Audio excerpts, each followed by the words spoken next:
untuk emak-emak semuanya di seluruh Indonesia. Kita lihat di sekeliling kita, kami.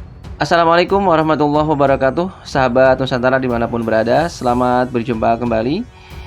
Baik teman-teman dimanapun berada, beberapa hari terakhir ini kita memang siapa yang gak kenal dengan Babe Aldo, yang dengan narasi-narasi yang dibuatnya melalui media, yang kemudian diviralkan oleh beberapa media, bahwa beliau ini termasuk yang menentang program vaksin dari pemerintah begitu.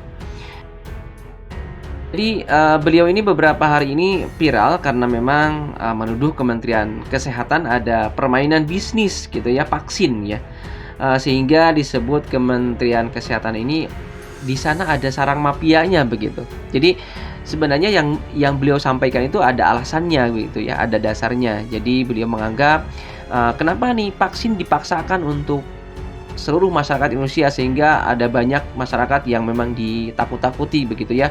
Kemudian sampai anak-anak juga di bawah umur memang sekarang sudah mulai dipaksa untuk divaksin. Kemudian diancam-ancam untuk tidak boleh sekolah yang tidak vaksin begitu ya. Dan ini menurut beliau ini adalah ada ketidakberesan begitu ya, sehingga beliau menuduh bahwa di Kementerian Kesehatan itu ada mafianya begitu. Nah, dan kalau kita deskripsikan lagi ya, apa yang beliau sampaikan ini sebenarnya ada beberapa hal begitu ya. Jadi saya mencutat dari beberapa narasi yang beliau sampaikan melalui media, kemudian saya catat begitu ya. Pertama nih, gak boleh ada pemaksaan vaksin, apalagi dihubungkan dengan pencabutan bantuan PKH, BPNT dan sejenisnya kayak gitulah gitu ya. Jadi beliau sangat tidak setuju jika pemaksaan vaksin dihubung-hubungkan dengan adanya bantuan atau pencabutan bantuan kepada masyarakat. Kemudian yang kedua, anak-anak gak boleh dipaksa vaksin gitu ya. Kemudian diancam juga kalau yang tidak divaksin maka tidak boleh sekolah begitu. Nah, itu hal yang memang beliau tidak diharapkan dari adanya program vaksin. Sehingga beliau ini menantang Kementerian Kesehatan untuk berdebat, beradu data terkait vaksin. Kemudian bahkan beliau itu saking berapi-apinya, beliau mengatakan bahwa Kementerian Kesehatan ini pengecut dan tidak mau berdebat dan beradu data begitu ya. Jadi hal-hal itu yang beliau sampaikan atau narasi-narasi yang disampaikan melalui media gitu ya, yang tersebar di media sosial. Dan hal ini merupakan sebuah ketidaksetujuan beliau yang beliau sampaikan secara langsung, bahwa sampai beliau menyebut bahwa di Kementerian Kesehatan ada mafianya begitu.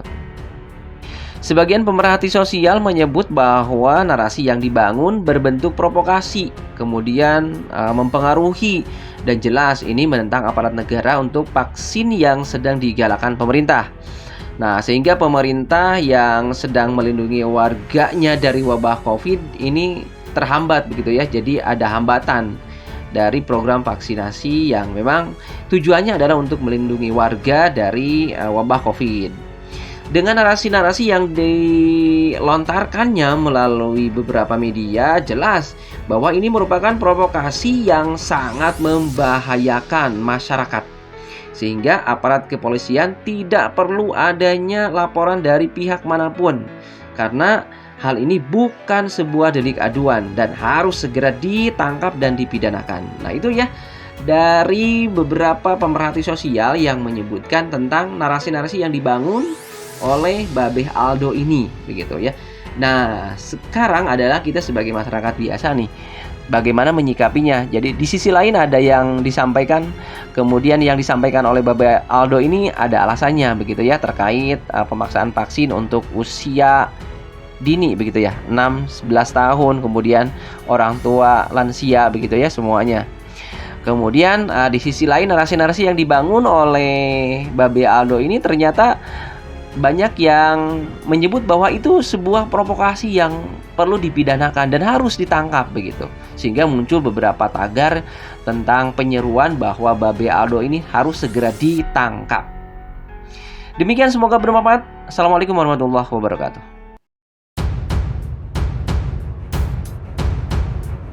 Nih pihak Kemenkes lucu banget nih. Lucu banget. Kemenkes didatengin nggak berani. Kemenkes. Tiga, di kementerian ini terjadi transaksi bisnis vaksin sehingga memaksakan rakyat untuk divaksin tanpa ada hak untuk rakyat menolaknya. Rakyat diancam-ancam, dituntut nanti bla bla bla, tidak dipenuhi administrasinya, bahkan BLT dan lain-lain dicabut. Ini kan kebrengsekan mengatasnamakan pandemik untuk memburu rakyat sendiri.